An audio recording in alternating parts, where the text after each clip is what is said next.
Hello everyone, a very good afternoon to all of you and welcome to the channel. So as you all are aware that upper PCS का जो mains examination था वो postpone हो चुका है। अब आपका जो एग्जामिनेशन है वो 28 जनवरी से 31 जनवरी के बीच में कंडक्ट होने वाला है। तो हमारे पास अप्रोक्सीमेटली 3 मंथ्स का टाइम है। ऐसे में हम एक न्यू इनिशिएटिव लेकर के आए हैं जिसमें हम जितना हो पाए उतना सिलेबस कवर करने की कोशिश करेंगे। ऑल्दो प्रायोरिटी तो यही रहेगी कि जितना सिलेबस है पूरा का पूरा कवर हो पाए, लेकिन क्योंकि विद टाइम कमिटमेंट नहीं करना चाहिए, तो अगर हो जाए तो it is well and good, otherwise जितना हो पाएगा आपको हेल्प करी जाएगी। तो देखिए, कई सारे स्टूडेंट्स को पेपर नंबर 1 जो कि काफ़ी इंपॉर्टेंट पेपर है उसमें थोड़ा प्रॉब्लम हो रही है। Why am I saying that this paper is important? Because अगर आपने सिलेबस को गो थ्रू किया है तो you will be aware that total 7 question papers में से पेपर नंबर 1 300 मार्क्स का है और बाकी के जो पेपर्स हैं वो 200 मार्क्स ईच हैं। Apart from this, paper number 1 में एटलीस्ट मिनिमम 33% लाना आपको अनिवार्य है। अगर आप इस पेपर में 33% नहीं ला पाते हैं तो आपके बाकी के पेपर्स जो है वो इवैल्यूएट ही नहीं होंगे। सो इसी से आपको पता चल सकता है कि पेपर नंबर 1 की कितनी ज़्यादा वैल्यू है या कितनी ज़्यादा इंपॉर्टेंस है। ओके, अब अगर हम इसको देखें तो 300 मार्क्स में से ऐसा अगर कोई जो एस्से वाला पार्ट है उसको इंग्लिश में आंसर करेगा तो अप्रॉक्सीमेटली 150 मार्क्स का जो आपका पेपर है वो तो इंग्लिश में हो जाएगा, क्योंकि उसमें थोड़ा इंग्लिश का पोर्शन है, जैसे कि ट्रांसलेशंस हैं, सिनोनिम्स, एंटोनिम्स वगैरह हैं। उसके अलावा एस्से का जो है, एस्से इज़ फॉर 120 मार्क्स। ओके, तो अगर आप इंग्लिश में एस्से कंडक्ट राइट करते हैं तो आपका जो इंग्लिश का पोर्शन है वो 150 मार्क्स का हो जाता है। Still Hindi carries a weightage of 150 marks. और अगर आप एस्से भी हिंदी में लिखेंगे so you can understand that Hindi की कितनी ज़्यादा इसमें इंपॉर्टेंस है। ओके, तो चाहे आप इंग्लिश मीडियम से हो या हिंदी मीडियम से हो, हिंदी पढ़ना आपके लिए अनिवार्य है, बहुत ज़्यादा ज़रूरी है। ठीक है, और इसमें परफॉर्म अच्छा करना है तो ये ध्यान रखिएगा कि सिलेबस में कोई भी चीज़ ऐसी जो मेंशन्ड है वो छोड़नी नहीं है। अगर आपने 2012 या 2016 का क्वेश्चन पेपर ऑब्जर्व किया होगा तो जितने मार्क्स मेंशन्ड है सिलेबस में उसी के अकॉर्डिंग क्वेश्चंस पूछे गए हैं। फॉर एग्जांपल, उन्होंने अगर लोकोक्ति और मुहावरे पे क्वेश्चंस पूछे हैं तो सिलेबस में मेंशन्ड है कि 10 मार्क्स का वहाँ से आएगा, तो डेफिनेटली 10 मार्क्स वर्थ क्वेश्चन वहाँ से आए हैं। ठीक है, तो आज हम क्लास नंबर 1 ले रहे हैं जो कि है सामान्य हिंदी पर बेस्ड। ओके, एंड हम लोग शुरुआत कर रहे हैं लोकोक्ति और मुहावरों से। तो देखिए, 10 मार्क्स वर्थ आपके इसमें से, इस पोर्शन में से आने वाले क्वेश्चंस। अच्छा, क्वेश्चंस किस तरीके से आए हैं तो मोस्टली क्या आया है कि आपको 8 मुहावरे दिए गए हैं और आपसे कहा गया है कि इन 8 में से किसी भी 5 मुहावरों का अर्थ स्पष्ट करते हुए वाक्य में प्रयोग कीजिए। ठीक है, तो आप समझ रहे हैं क्या है। देखिए, 8 ऑप्शंस आपको दिए हुए होंगे, उसमें से कोई भी 5 आपको अटेम्प्ट करने होंगे and you have to explain the meaning of that idiom या मुहावरा and you also have to write a sentence based on that. Okay, so हम कवर करने की कोशिश करते हैं, ज़्यादा से ज़्यादा मुहावरे हम कवर कर पाएँ, उनका मीनिंग अगर आपको क्लियर हो तो आप ऑब्वियसली उसको सेंटेंस में वहाँ पर यूज़ कर सकते हैं। कुछ मुहावरों का सेंटेंस प्रयोग करते हुए हम आपको आज थोड़ी एक्सरसाइज करवाएंगे, बाकी आप खुद प्रैक्टिस करिए because this is very important. Okay, so देखिए, ये पेपर नंबर 1 है, मैंने आपको बता दिया कि 300 मार्क्स वर्थ क्वेश्चन हैं। ये क्लास नंबर 1 है और हम कंटिन्यू रखेंगे इसको, जितना ज़्यादा कवर हो पाएगा करेंगे।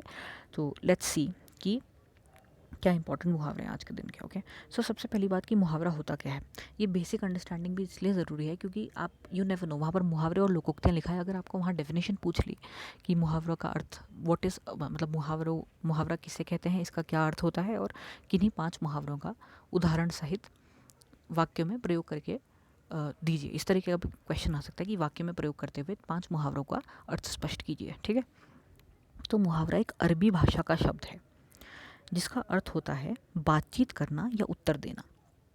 हिंदी में मुहावरों को वाग्धारा भी कहा जाता है, लेकिन अधिक प्रचलित मुहावरा ही, जो वर्ड है मुहावरा ही ज़्यादा प्रचलित है। ओके, तो जब कोई वाक्यांश मतलब not exactly a complete sentence, a part of a sentence, जब वो अपने सामान्य अर्थ को छोड़कर विशेष अर्थ में रूढ़ हो जाता है, यानी जब उसका जो सामान्य जो मीनिंग है उसके अलावा किसी और तरीके से उसको हम समझने लगते हैं या जानने लगते हैं, तो उसे मुहावरा कहते हैं।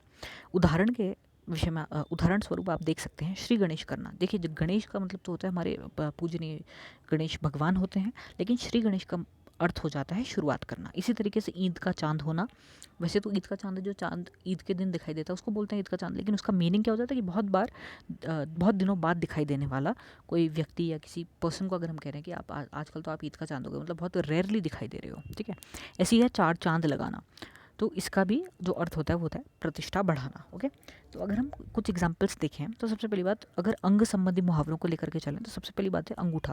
तो अंगूठा चूमना यानी खुशामद करना, यानी सिफारिश करना या चापलूसी करना। ठीक है, तो इसका अगर हम सेंटेंस बनाने की कोशिश करें तो क्या होगा कि श्याम आजकल बड़े साहब के खूब अंगूठे चूम रहा है क्योंकि हाल ही में पदोन्नति के लिए क्योंकि जो हमारे साहब हैं उनको पदोन्नति के लिए नाम अग्रसर करने हैं। ठीक है, इस तरीके का आप सेंटेंस में यूज़ कर सकते हैं। नेक्स्ट है अंगूठा दिखाना, यानी देने से इनकार करना।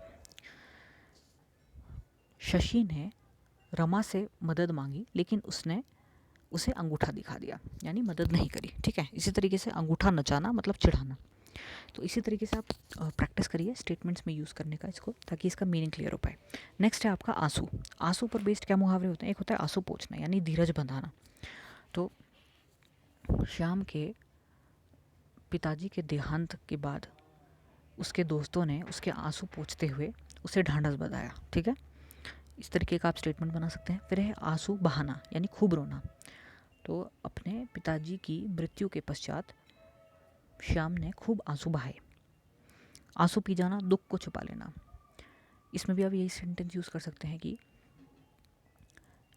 विपत्ति की घड़ी में दृढ़ संकल्प दिखाते हुए श्याम ने अपने आंसू पीकर पूरा घर संभाल लिया।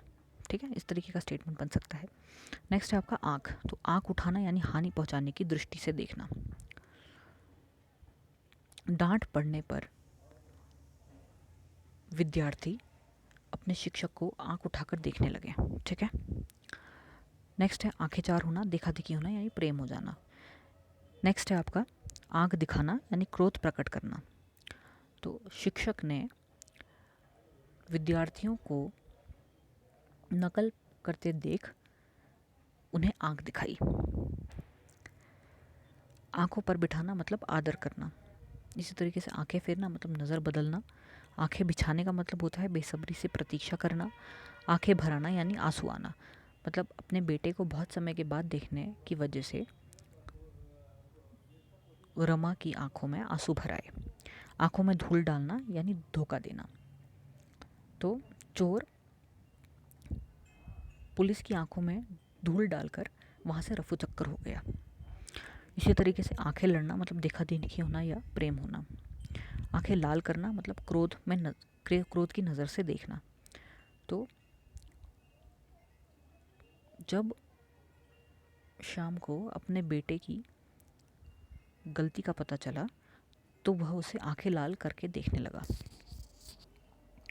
आंखें थकना मतलब प्रतीक्षा में निराश होना। अपने बेटे की प्रतीक्षा करते करते बूढ़ी माँ की आंखें थक गईं। आंखों में चर्बी छाना यानी घमंडी होना। इसी तरीके से आंखों में खटकना मतलब बुरा लगना। आंखें नीली पीली करना यानी नाराज़ होना। आँख का अंधा गांठ का पूरा यानी मूर्ख धनवान, मतलब पैसे होने के बावजूद भी मूर्ख रहना। ऐसे ही आँखों की किरकिरी होना मतलब शत्रु होना। आँखों का प्यारा या पुतली होना मतलब बहुत प्यारा होना, वह अपनी माँ के आँखों का बहुत प्यारा है।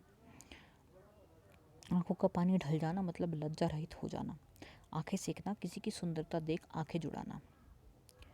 प्राकृतिक सौंदर्य से परिपूर्ण वादियों में शाम अपनी आंखें सेकने लगा। आंखें खुलना मतलब सजग होना। आंखें आना मतलब आंखों में एक प्रकार की बीमारी होना। आंखें चुराना मतलब सामने आने से परहेज करना। आंखें गड़ाना मतलब दिल लगाना या इच्छा करना। आंखों में गड़ना अत्यंत अप्रिय होना। आंखें फड़कना सगुन उचरना। सगुन उचरना मतलब जैसे माना जाता है कि एक आंख फड़कती है तो भला होता है, एक आंख फड़कती है तो बुरा होता है, तो इसी तरीके से उसको बुरा या भला होना। आंखें लगाना मतलब प्रेम करना या ज़रा सी नींद ले लेना। आंख मारना मतलब इशारा करना। आंख रखना मतलब ध्यान रखना। आंखों में पानी रखना मतलब मुरव्वत रखना। इसका ये मतलब होता है कि आप जो हैं कोई भी कार्य करने में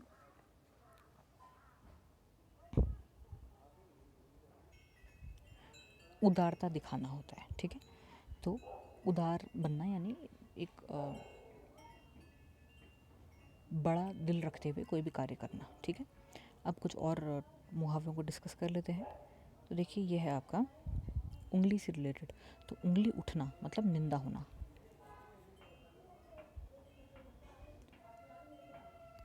उसके कार्यालय में चोरी होने की वजह से वहाँ मौजूद सभी पर उंगली उठने लगी।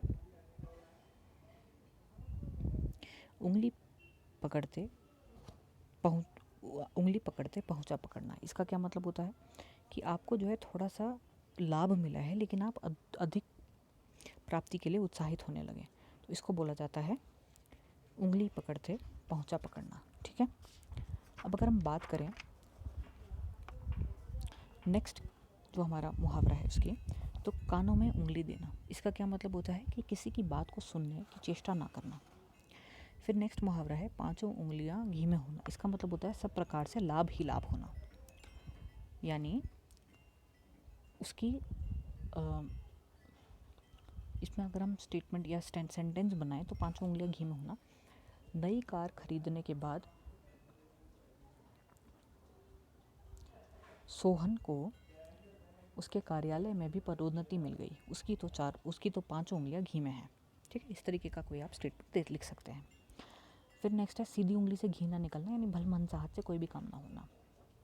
तो इसमें जैसे आप जानते हैं कि वह इतना क्रूर है कि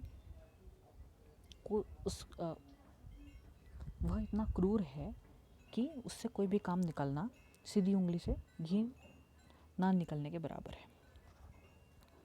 नेक्स्ट है ओठ, यानी ओठ से रिलेटेड क्या मुहावरे हैं, तो ओठ चाटना मतलब स्वाद की इच्छा कर रखना, ओठ मलना मतलब होता है दंड देना, ओठ चबाना मतलब क्रोधित होना, और ओठ सूखना मतलब प्यास लगना। मीलों मील चलते हुए सोहन और उसके साथियों के ओठ सूख गए। फिर नेक्स्ट आते हैं हम कलेजे से रिलेटेड कुछ मुहावरों पे। तो कलेजे से लगाना का मतलब होता है प्यार करना या छाती से चिपका लेना। कलेजा कांपना का अर्थ होता है डर लगना या जी दहलाना। सांप देखते ही उसका कलेजा कांपने लगा। कलेजा थाम कर रह जाना मतलब होता है अफसोस कर रह जाना। कलेजा निकाल कर रख देना मतलब अति प्रिय वस्तु को अर्पित कर देना। नेक्स्ट है आपका मुहावरा कलेजा ठंडा होना, इसका मतलब होता है संतोष होना। अब कान से रिलेटेड कुछ हैं जो मुहावरे, वो इस प्रकार हैं। कान उमेठना, अगर अपना कान उमेठना है इसका मतलब शपथ लेना। कान उमेठना दूसरों का, इसका मतलब दंड या चेतावनी के लिए कान मरोड़ना या मसलना। नेक्स्ट है आपका कान खोलना, यानी सावधान करना। कान देना मतलब ध्यान देना। कान पर जू ना रेंगना मतलब बेखबर रहना। इतना समझाने के बाद भी उसके कान पर जू नहीं रेंगी। कानों में तेल डालकर बैठ जाना मतलब बात सुनकर भी ध्यान ना देना। कान पकड़ना मतलब प्रतिज्ञा करना। कान भरना मतलब निंदा करना। कानों कान खबर होना यानी बात फैलना। कान फूंकना मतलब चेला बनाना या गुरु मंत्र देना। कान काटना अर्थात बढ़कर काम करना। कान खड़े होना मतलब होशियार होना। नेक्स्ट है खून से रिलेटेड। खून खोलना मतलब बहुत ज़्यादा गुस्सा आना, गुस्सा चढ़ना। खून सूखना मतलब अधिक डर जाना। सांप को देखकर उसका खून सूख गया। खून सवार होना किसी को मार डालने के लिए तैयार होना। खून पीना मतलब मार डालना या सताना। खून सफ़ेद हो जाना यानी बहुत डर जाना। गाल फुलाना मतलब रूठ जाना या रूठना। उसके जन्मदिन पर किसी ने उसे बधाई नहीं दी, इसलिए वह गाल फुलाकर बैठ गई। गाल बजाना मतलब डींग मारना या बड़ी बड़ी बातें करना। रमा की तो आदत ही है खूब गाल बजाना या बड़ी बड़ी बातें करना। ठीक है, इस तरीके से आप इसको स्टेटमेंट में यूज़ कर सकते हैं। देन काल के गाल में जाना, इसका मतलब है मृत्यु के मुख में पड़ना। उफनती नदी के पास ना जाने की चेतावनी के बावजूद वह उसमें कूद गया और उसने काल के गाल में चला गया। ठीक है, या फिर इसको हम कह सकते हैं कि मृत्यु के मुख में चला गया। ठीक है, अब गर्दन से रिलेटेड कुछ मुहावरे जो हैं वो है गर्दन उठाना, प्रतिवाद करना यानी कि विरोध करना। गर्दन पर सवार होना यानी पीछा ना छोड़ना, और गर्दन पर छुरी फेरना यानी अत्याचार करना। तो इसमें हम आप यही एग्जांपल दे सकते हैं कि अंग्रेज़ों ने हिंदुस्तानियों की गर्दन पर छुरी फेरते हुए लगभग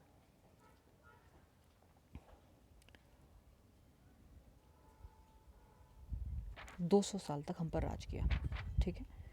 तो आप जो है इसको इस तरीके से स्टेटमेंट में यूज़ कर सकते हैं। तो ये कुछ इंपॉर्टेंट मुहावरे थे आज के दिन के जो हमने आज डिस्कस किए, एंड होपफुली आपके लिए ये यूज़फुल रहा होगा। अगर आप चाहते हैं कि इस इनिशिएटिव को कंटिन्यू किया जाए तो आप प्लीज़ कमेंट सेक्शन में बताइएगा।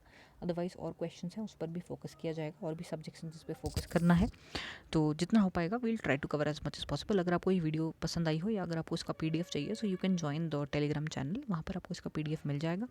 एंड अगर आप चाहते हैं कि ये इनिशिएटिव कंटिन्यू रहे तो प्लीज़ आप कमेंट सेक्शन में भी बताइए, या टेलीग्राम चैनल में भी आप मैसेज कर सकते हैं हमें। So that's it for today, and in case you're preparing for any other exam, always remember that you can do it. So we'll meet in the next video. Till then, bye bye and take care.